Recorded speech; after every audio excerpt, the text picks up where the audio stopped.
Shabbat Shalom, everyone. Shabbat Shalom, Boker Tov. It's delightful to be together again in person and to see those of you who are here with us in Reisman. Thank you so much for coming.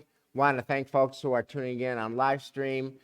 Before we do our blessings, I just want to thank Living Blessings. I want to thank David Beckman and Brian Lefsky and Andrew Hanold and Richie.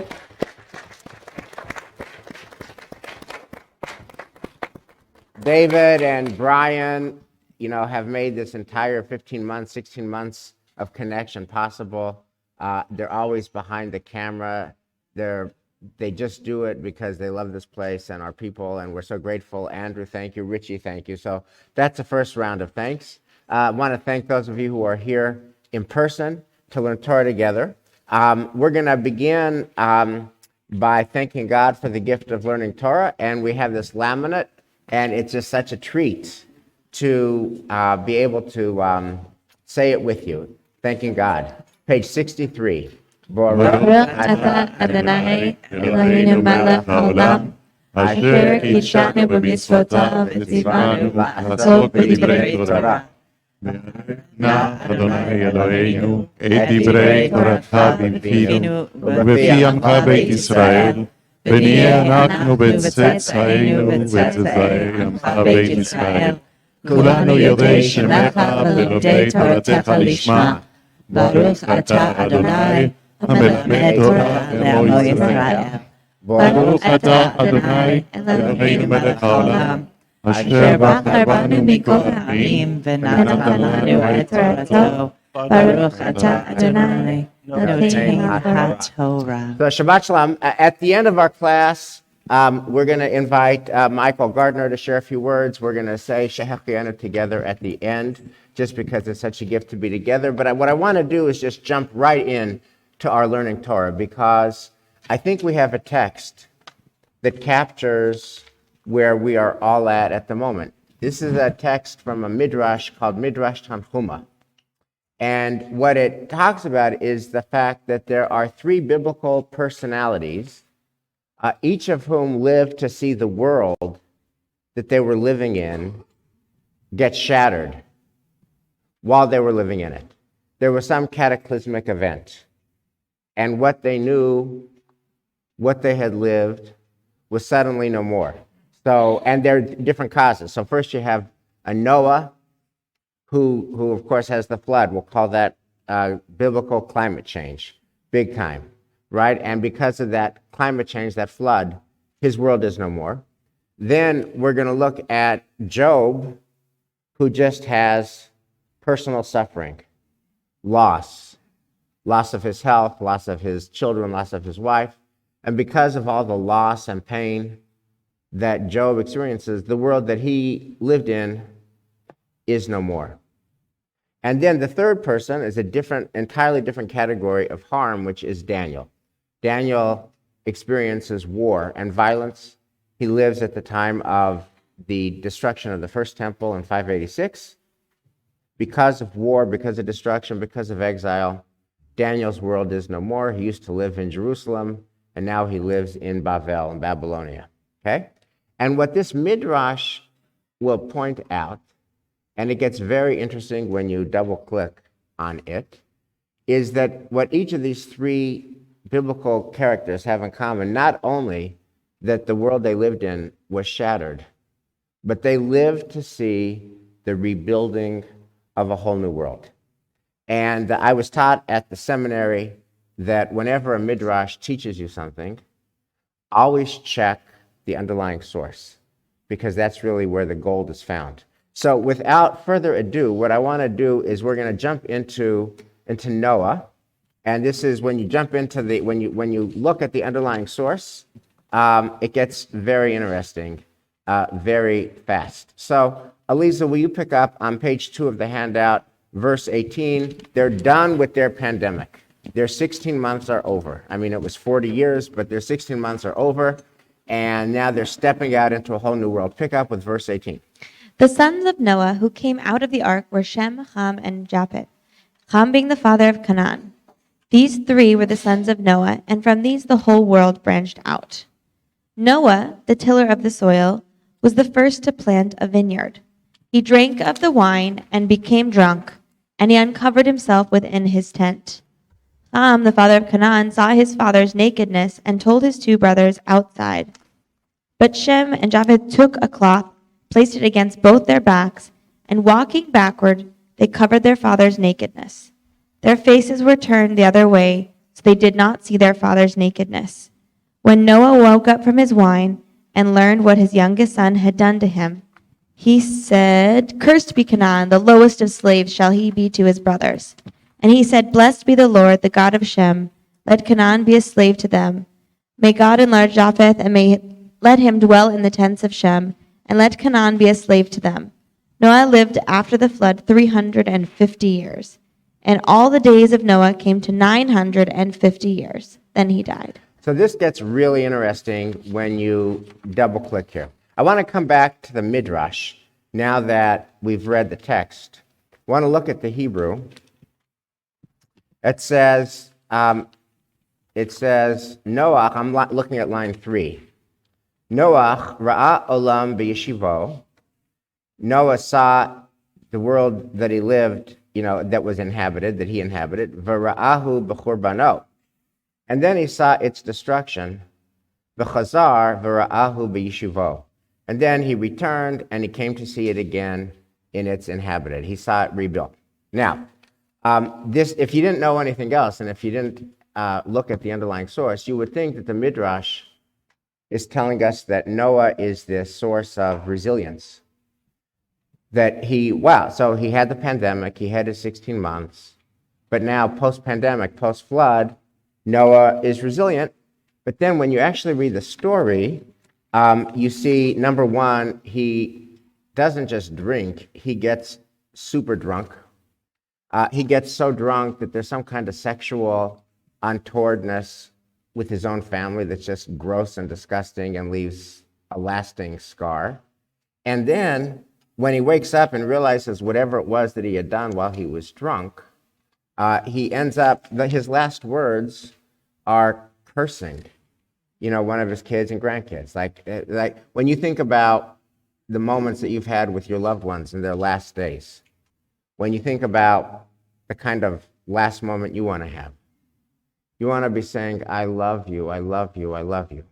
You want to be saying, "If I failed you, please forgive me, but I love you." And instead, his last words are a curse. So, we got to double click on what the message here is. Here's my first question, dear colleagues. Why is Noah post-pandemic, Noah post-flood, why is he drinking himself into oblivion? What's that about? Yeah, he didn't have any friends to drink with. Yeah, I just want to start by saying that people react to difficult times in different ways. And one of the ways is, to become stoic and internally. Another way is to just isolate yourself from the world. And of course, Noah was isolated from the world. There was no world for him to rejoin. And when that world did rejoin, he just had no idea what to do. And so, we can see with every one of us that each one of us has dealt with the pandemic in different ways. Some of us have put on the COVID-19. Some of us have taken weight off. Some of us have been fine with Zoom. Some of us have found work more meaningful. Some of us have found work impossible. So I think this is it's part of the human condition that we just deal with the world in different ways. And Noah just couldn't deal with it. But can I just pause here for a second? I could understand if during the flood, the world is being destroyed. He's stuck in a boat with a bunch of animals, that he drinks himself into oblivion. I think that would sound very sensible. But this is after the flood, right? This is post-pandemic. He's still doing it. Why is he still doing it? So I think this is, and for those of you who have studied therapy at any point in time, I think this is very classic. It's very classic trauma. In the moment, you bring your best self. You do what you have to do because that's all you can do. If you have to feed those animals, you feed those animals and you just put aside whatever it is that's happening to you. And then when you have a moment to breathe, when you have a moment to think, that's when it hits hard. I'll never forget, actually, one of you, our members at Temple Emmanuel, said to me when Maya was sick many years ago, said, you know, you will be fine right now. And next year is going to be really hard when you're trying to assimilate the experience that you have been through. And that comment was 1,000% right. It was 1,000% right, because when you have those quiet moments to think of, oh my God, what did we just go through? That's when it becomes hard to hold it together. So And if also- you're, and and also- I'll get you next, Alex, but I just want to tease out the implication of what you're saying, Michelle, that while we may be done with the pandemic, we're not done with the dangers of the pandemic. In fact, we're entering the dangers of the pandemic. This is the period where now the residual trauma, or whatever noun you want to use, I'm not a therapist, could really cause lasting danger. Could, some of the stuff that's been, that we've been pushing to the side so we could get through the moment, now it comes home to roost. Yeah, or where we could give ourselves space, where each of us could be a voice, like that congregant was for me, to say, look for this, be gentle about this. It's okay. There will be trauma that you are carrying. Recognize it, notice it, allow yourself to feel it. Elias? No, I continue in that note. I know a couple of dear people in Argentina who suffer severe COVID-19. And in the moment is what Michelle was saying, that they fought so hard. One of them was 6 weeks in the hospital. And then in the moment, he was only focusing on not getting the ventilator. He was desperately trying to breathe in a way that I don't want to go there. And then we hear often and often that people who have severe COVID-19, they go into depression when everything is done. And, this is a case of no. I mean, yeah, the stinky boat with all the animals could be, but then at the end, that's Right. when everything Let- starts sinking in. Let's take a look for a second. So the Torah here gives us 3 unhappy Noah vignettes, post-pandemic, post the flood. The first is he gets drunk. The second is the sexual immorality with his own kid, whatever that was. It's not so clear what it was, but it is clear that it was, and he was ashamed of it.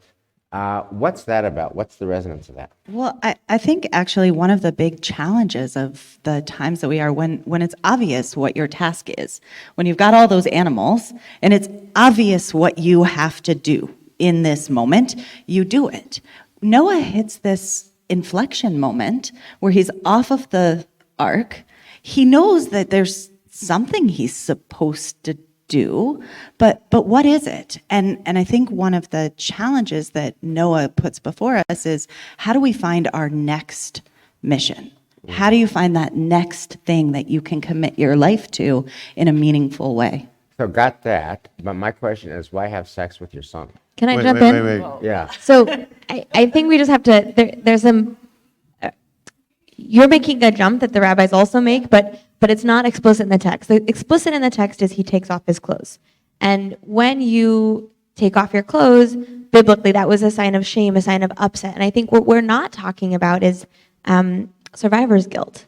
What we're not talking about is that Noah actually, he built a boat just for his family, and he got his family out and left everybody else to die. And now he's walking through the empty grocery store aisles. There's no one stocking the shelves. He's walking through the streets. There's no one walking on the streets. He doesn't emerge to a world rebuilt. He emerges to a world that is evidence of a world destroyed. And he's building that world. He's on the path towards building that world, but it is so depressing. And he remembers all the people that he used to walk with that are no longer walking with him. And he thinks about, did I do the right thing? Was what God told me to do, was that the right thing? And he can't get over it, and he feels so ashamed. He doesn't even know how to get himself together. And he just takes off his clothes, and he's just in the depths of the darkest despair. Now, his children come upon him. They see their father in a particular way, and they obviously have their own trauma too. It's complicated. They didn't actually have the conversation with God. They didn't get God's instructions. They're following their dad. So they're probably pretty angry at their father for abandoning all of humanity and for just seeking, all they see is that dad just built a boat for himself and for us and left all of our friends to die. they need some serious family therapy here. And they're just, no one's processing and no one knows how to process. And so obviously then they get to the end, Noah lashes out, but we see them because they're frozen in time because they haven't figured out how to rebuild that world and they haven't figured out how to process their feelings. Yeah, Trying to say something when rabbis are talking is so hard. Thank you. But Wes, let me put something, the only thing that the text is saying here is Rabbi Gardenshaw and Cantor Elias Rosenberg took their fabulous socks off, and everybody was upset. Where do you assume that it was some sexual gross Thank stuff? you. No. It's an interpretation. It No, doesn't say in the Bible. No. Tell me exactly the pasuk. Yes. Okay, I'll tell you. Verse 22, Ham, the father of Canaan, saw his father's nakedness and told his two brothers outside. Then verse 24, when Noah woke up from his wine and learned what his youngest son had done to him, he said, so it is true that it's elliptical and it's not explicit, but his son Asher Asalo Beno Hakaton, that Ham did something to him. And what we do know from the text, it's explicit, is it so ticked him off. It so ticked him off that he offered this curse. And the last things that he said. But you don't know Yeah, exactly you're what reading happened. through the rabbinic voice, That's a which stretch. sees sexual immorality here, and that's fine because that's a voice. That's Right. our classic voice Right. of what is seen But- here. But I agree with Eliza and Elias's read that actually we don't have to go there in order to see problematic pain in this moment. You also can say, I mean, when you think back to your reaction of it's obviously what the rabbi said. Not obvious. When you think about the fact that a woman in the sota ritual, if she would have her hair uncovered, Right. that would be tremendously shameful. You could imagine that perhaps simply the act of seeing your father naked could have been enough of a shame. And not Okay. just seeing, but also broadcasting it to everybody else and drawing their attention and like mocking him. And mocking You know him. what And I by the love- way, seeing your Wait. father naked is actually a part of the trauma here because Noah is naked not only physically,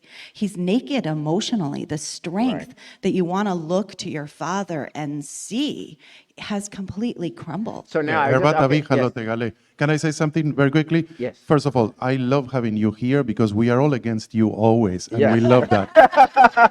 The second thing, very quickly, I want to say something because it's fantastic and it comes to this class. Then we'll continue with the serious stuff.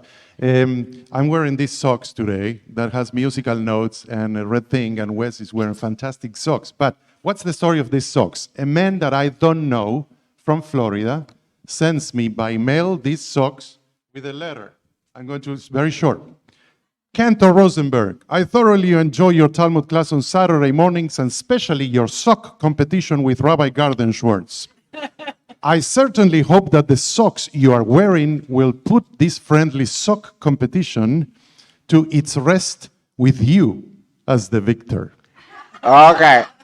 God bless our Okay. congregants. So Elias, I'm going to concede the sock points, but I want to come back to our Noah conversation and just bring it to a close. Whatever happened,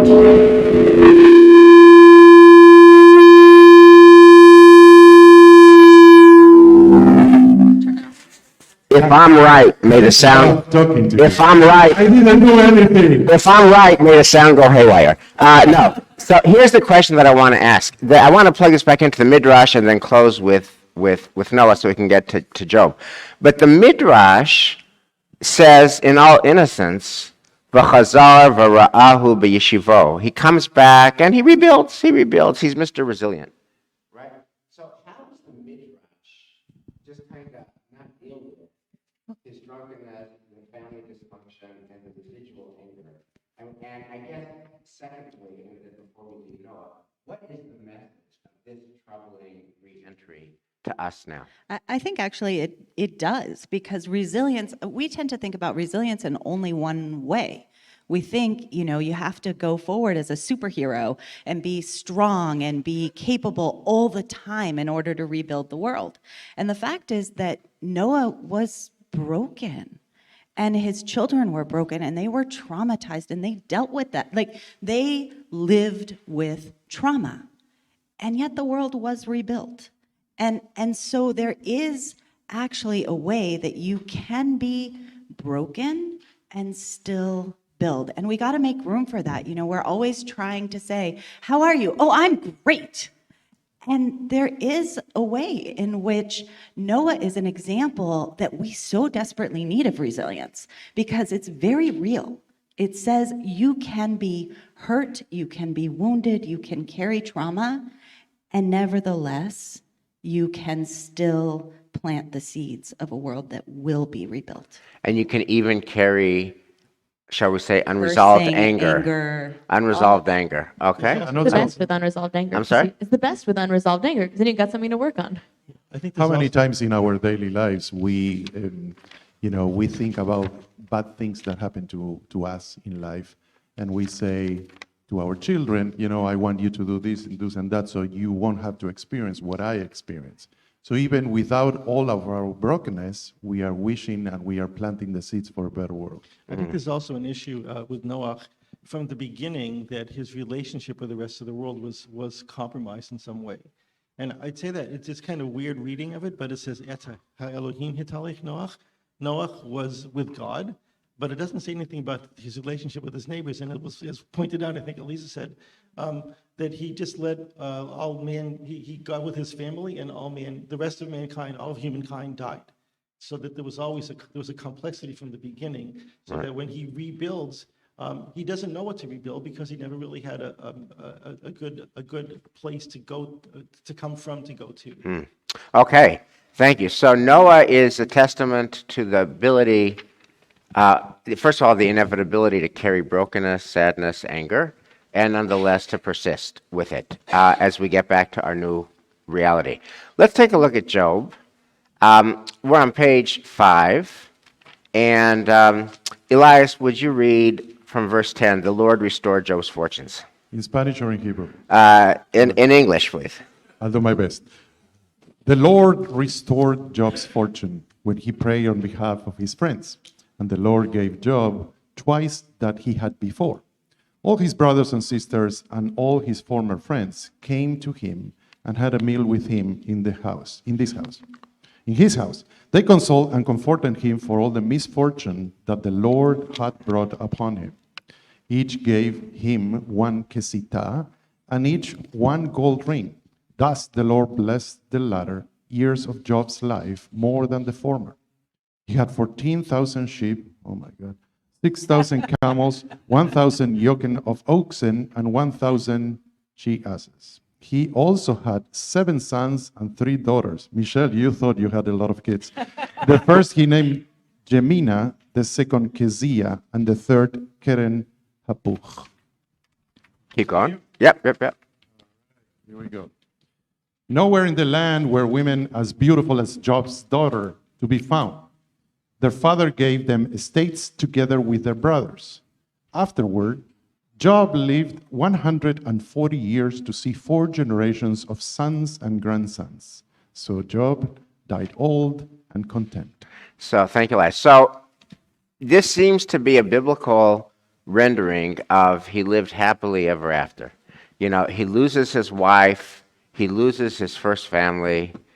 Okay, whatever. He now has a second wife. He now has, a bunch of other kids, including beautiful daughters, a lot of animals, a lot of wealth. It's all restored. It's all good. He lives happily ever after. So first question is to look at this in its own context. What is the Bible saying?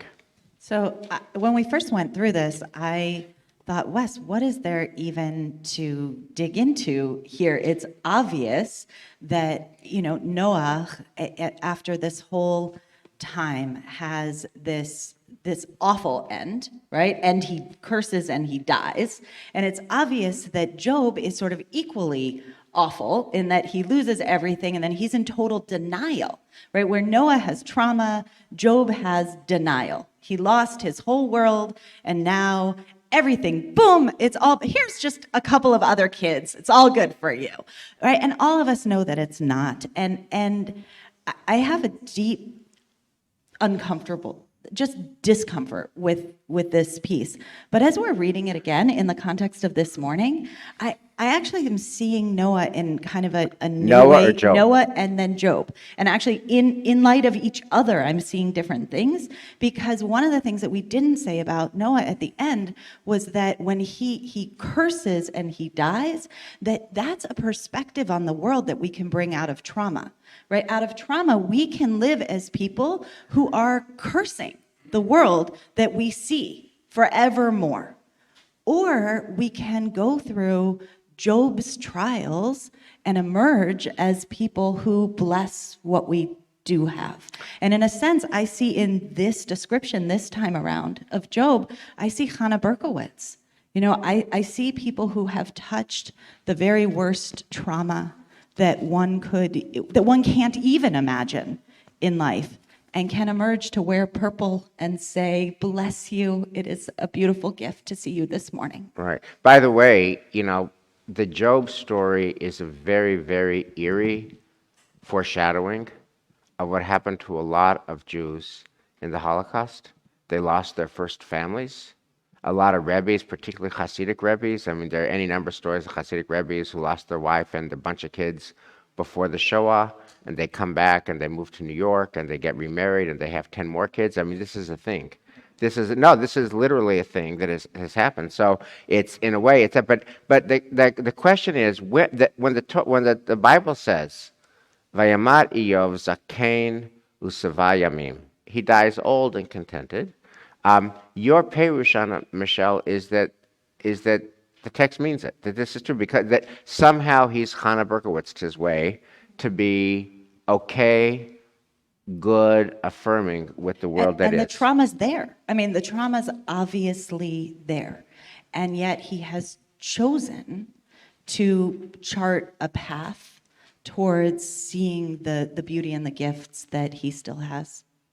Yeah, I think that the stories are different. I mean, who are we to judge? Because both are very tragic. But one thing that you see in Job that you don't see in Noah is he's believing God. He believes in God seriously. He's a devoted religious man. And even with everything that happens to him, which I believe is much worse to lose all your kids and your wife and everything than saving your kids with a bunch of animals. You know, it could be stinky, but, Right. It's not such a bad deal. But what is fascinating about Job's life and the story is that he never questions God, or a little bit at one point, but it's like fascinating to me. I also want to pull, so the way that the text says satisfied at the end, sova, is often a word that you associate with like eating dinner. Like when you finish a meal, that you have a satisfaction of a dinner. And I just want to articulate that because I think Job has a sense of life, that life is a compound of intermittent satisfaction and loss, right? When you nourish your body, when you nourish your being with food, that food stays in your system for a certain amount of time and then it's gone. Your system processes it, lets it go, and you're empty again and you need more. And so I think he has a perspective of like good things and bad things are flowing through his world, and he takes satisfaction in what exists in that moment. And I feel like that's a really important teaching for us. I think also there's an important key at the beginning, because his resolution is in some ways predicated by his ability to restore communication with and relationship with the people outside his immediate family, right? He loses his wife and his children. He rebuilds his family, but that's not actually what brings him satisfaction. That's not actually what enables him to move forward. It's that he's able to restore relationships with the outside world. And I think that's a really important piece for us too. The pandemic, many people felt that like you have to just turn inward, and it's like you're just your household, you can't see anybody else, you're all alone in this world, and that's okay. And this text, I think, really importantly says to us, you can't just do it alone. You can't just do it with the people in your household or the people in your family or the people in your pod. You have to restore your relationship with the outside world. You have to be good with the outside world before you can find satisfaction with your inner world. Before we leave Noah and Job and turn to Daniel, and then the real Daniel, the original Daniel, I want to just invite everyone to think about your hardest COVID memory. Your hardest COVID memory. And my question to you is, what do you do with it? So I'll tell you what this is just a horrible, horrible, horrible COVID memory. And the question is, what do you do with it? So in the early days of COVID, in March, there was tremendous alarm about the dead who died from COVID being able to radiate COVID. And so, and there were articles so there was a wonderful man that all of you knew, Sam Silverman. He was in his 90s. He came to shul every Shabbos. He was our Laurence Olivier, right, with the voice, and he's just a lovely man. He was a beautiful voice and a beautiful man. And Nebuch, he dies in the heat and the height of COVID, just when there's raging concern that even a dead person from COVID could kill you. So at his funeral, some men with hazmat suits, and PPE'd up to the nth degree, take his aron, and it's lowered in the grave. A plow comes and puts earth on. Okay, the kids and grandkids can never go to his kever, and then what I'll never forget, Michelle and I were doing the funeral, was that we didn't talk to his children and grandchildren. We talked to his children and grandchildren's cars. They were in their car. We were 20 feet away. They could have the window open just a peep. We had to wear a mask. We talked to their cars, and we gave a eulogy about a guy who gave his adult life to Temple Emmanuel. Okay? My question to you is, what do you do with that? What do you do with that? And the Noah move of brokenness and anger and curse doesn't really work for me. The Job, old and contented, I'm good.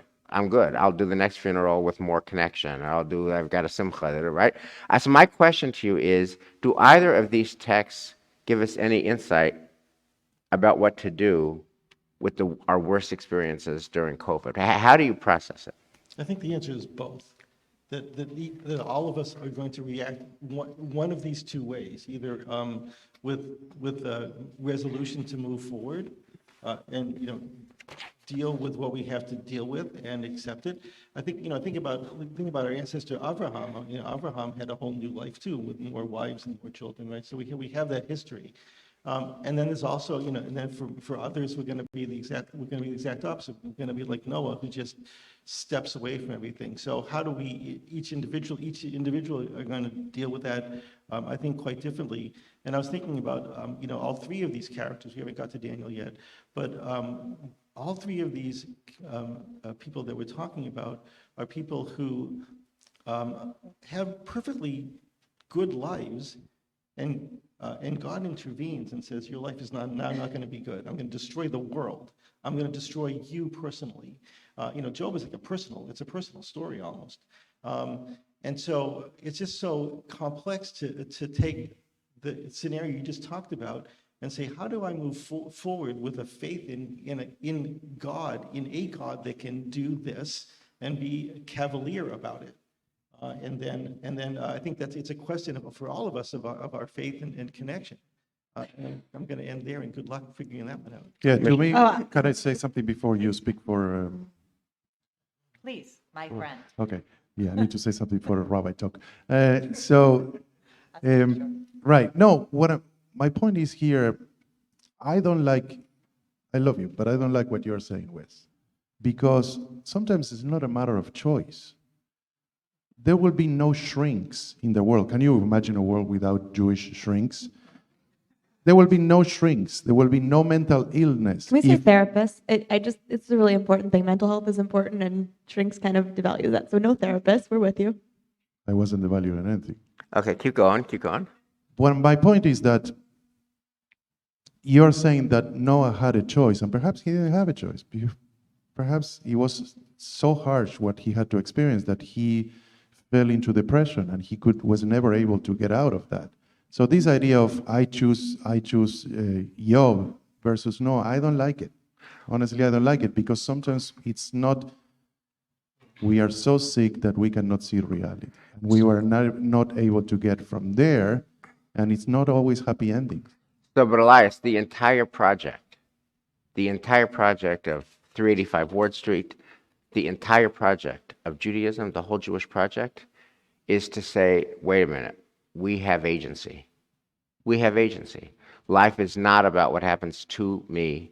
It is about what I do about it. That's the entire Torah of Judaism and the entire Jewish project on one foot.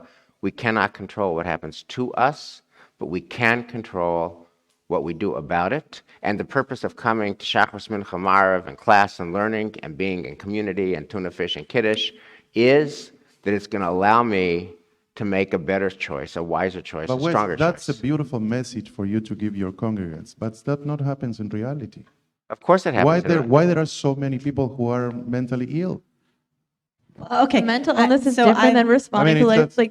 So I love, Elias, one of the greatest things about this class is that it's not only rabbis talking, and that we're able actually to hear each of these voices, which is so important and deep. And I think the underlying point of what I'm hearing you say is that we tend to have a paradigm that, we can make the Noah choice or we can make the Job choice, and there's a value judgment on what we do. Like somehow, if you make the Noah choice and you're bitter and you're angry, that means that there's something wrong with you. What we should all be doing is be like Job. Be the one who, no matter what trauma you've gone through, you can say, God bless this day. I'm so happy with what we have. And I think, Elias, if I'm understanding you correctly, what you're trying to say is it's not always in your control to make that choice. Sometimes you are in a Noah space and in a Noah place, and that doesn't mean that you're any less resilient. And I want to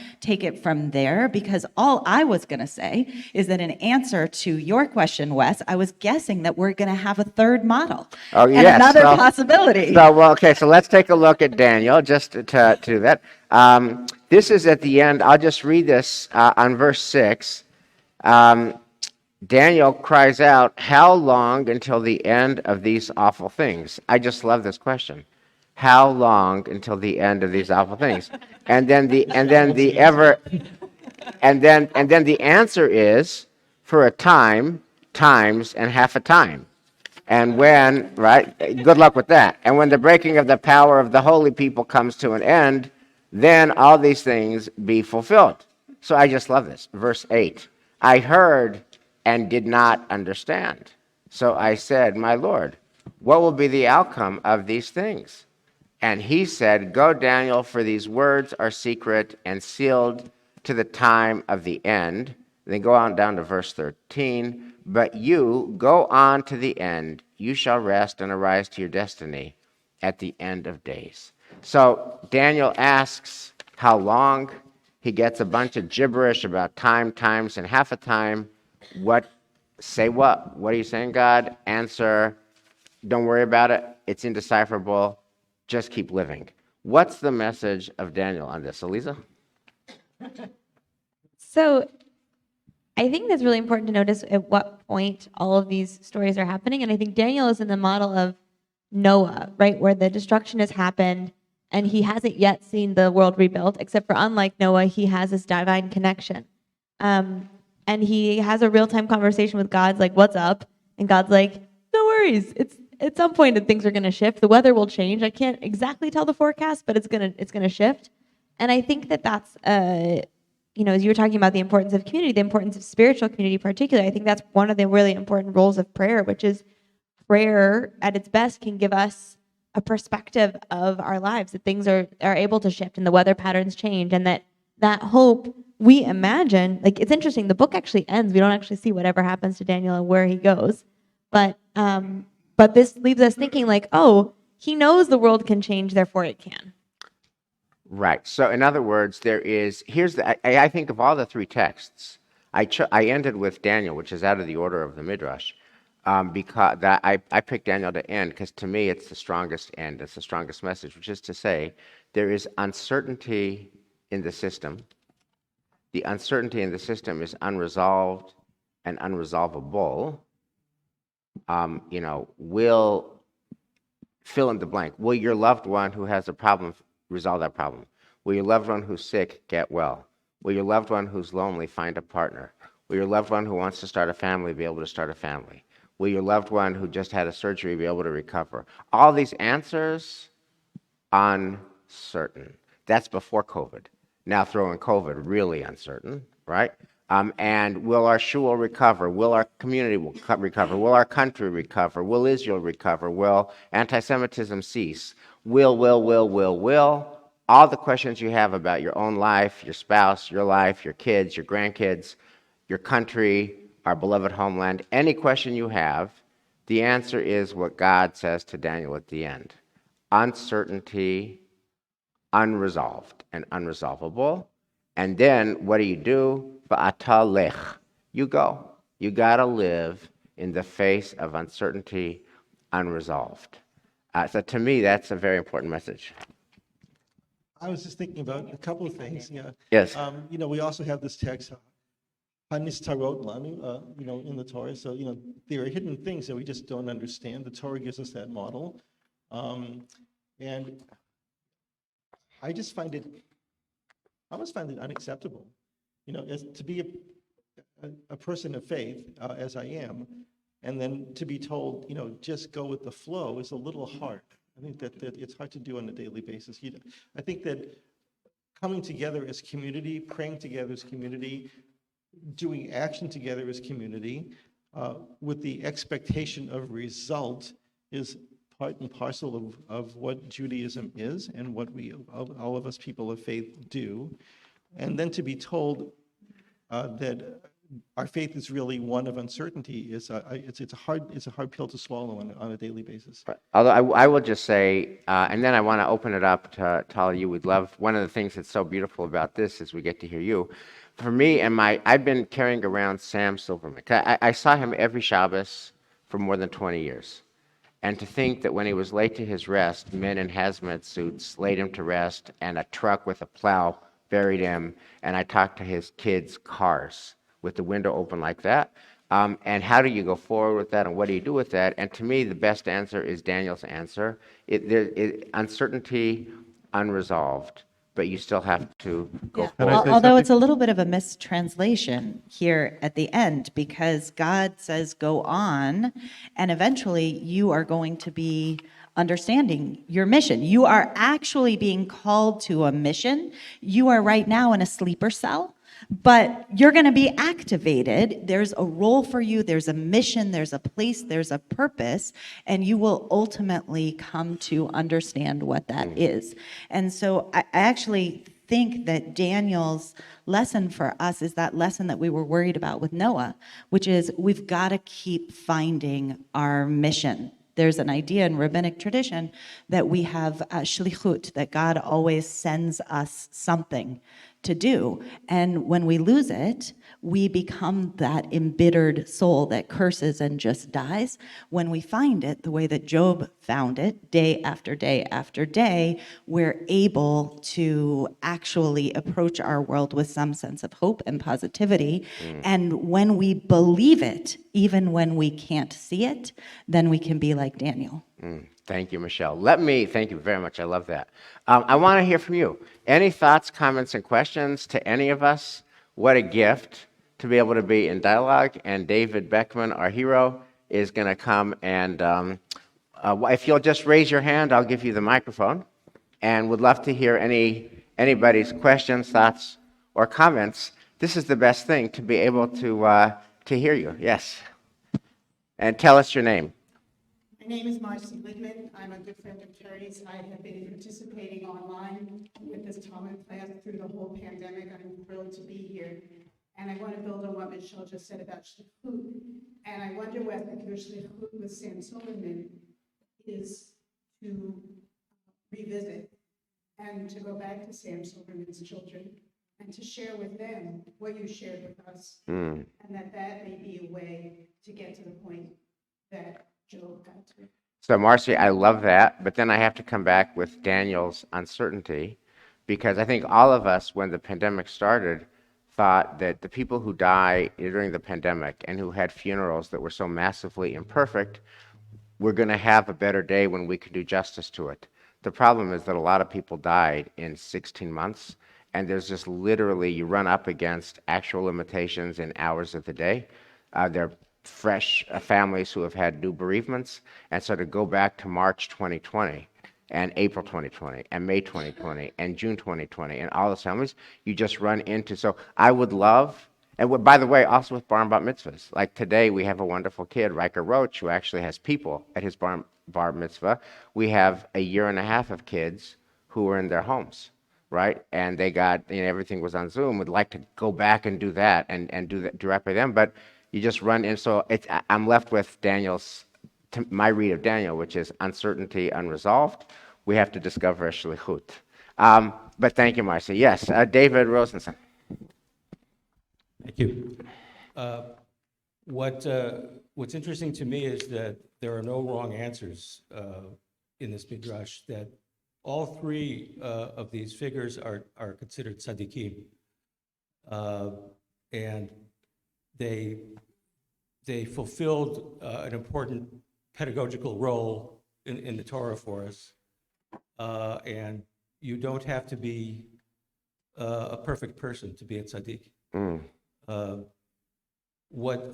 worst thing about COVID for me, because personally it was not that much of a problem, was to think about all of the people in this country who died unnecessarily because there were no tzaddikim at the very top making the decisions. So that to me is the greatest tragedy, and the importance of respect and wisdom is to me the greatest lesson. Thank you, David. Yeah, and the question of how a country heals and atones and moves forward is also, is a big project, which is uncertain. I'm going to take one last comment. Larry? So one of the things that I learned in this class many years ago, I don't remember the story or the parsha or the passage about the primacy of self, in that if there's only water enough for one person, you have the right to that water. You have the responsibility to go on. So each of these characters, I think, had that responsibility to move on with their lives despite what was happening around them. And I think that's a major responsibility we all have. We each have, to move on. Thank you, Larry. I want to give the last comment to Michael Gardner, and then we're going to sing Shehecheyanu together and say Kaddish Rabbanan. Thanks so much. Shabbat shalom to everybody. It's so nice to see you. Shabbat shalom, Michael. For those of you who've been veterans of the Talmud class, and I know there are many of you out there, you may recall that at this time of the year, it's traditional for me to ask the crack researchers at my firm to go out and find hidden jewels of Jewish law and tradition. And this year, I asked the archaeologists at our firm to go out, and they went to Yavne. And they came back with a couple of extraordinary finds and actually incredibly well-preserved artifacts, which I actually have in this bag, and I will show to you in a minute. And they found two hitherto unknown tractates. One is a tractate that is called Garbayim. It's Tractate Garbayim. And in that tractate, Rabbi Yochanan and Rabbi Shimon are having a debate. Now, of course, those of us who sat through the Talmud, we understand that a lot of these debates are highly esoteric, and in the modern ear, they sound a little strange. But I want to show you, at this time, these two well-regarded scholars were debating a hotly contested issue. So what was the issue that they were debating? The issue that they were debating was, when clergy teaches Talmud, what type of socks should they be wearing?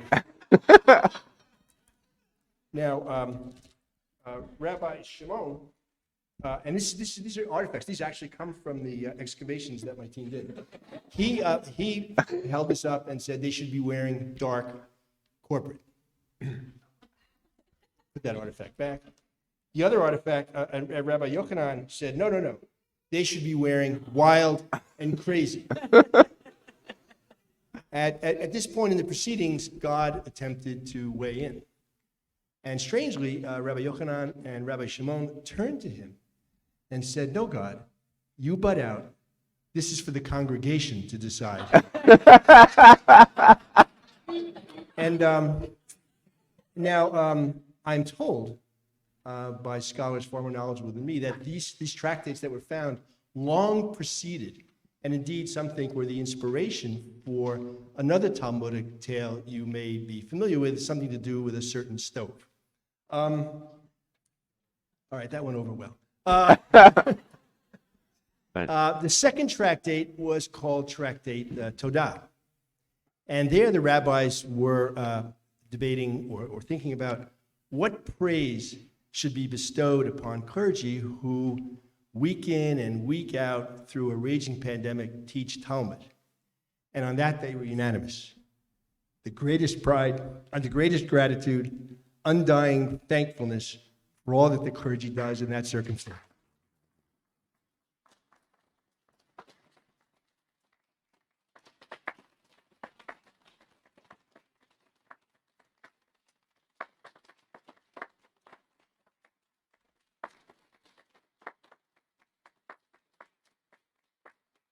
So with that Talmudic lesson, I turn it back to you. Yes. Thank you, because it was so meaningful for us that you guys hung with us. So let's all rise together and sing Shehechianu together.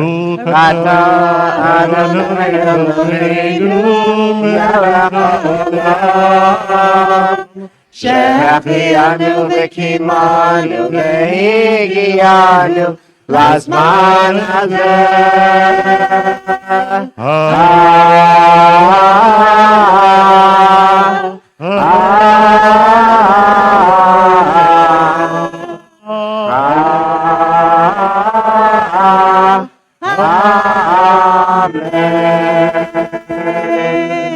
And the most beautiful sound is the sound of Kaddish Drabanan spoken together by a learning community. Kaddish Drabanan, page 71 of the laminate, together. Yikadal v'yikadash shemei Rabbah, B'yoma divra chirutei v'yamlich malchutei, B'chayechon v'yomechon u'v'chayei d'chol Beit Yisrael, Ba'agala v'zman kariv imru amen. Yehi shmei Rabbah mevorach li'olam u'la'omei omaya.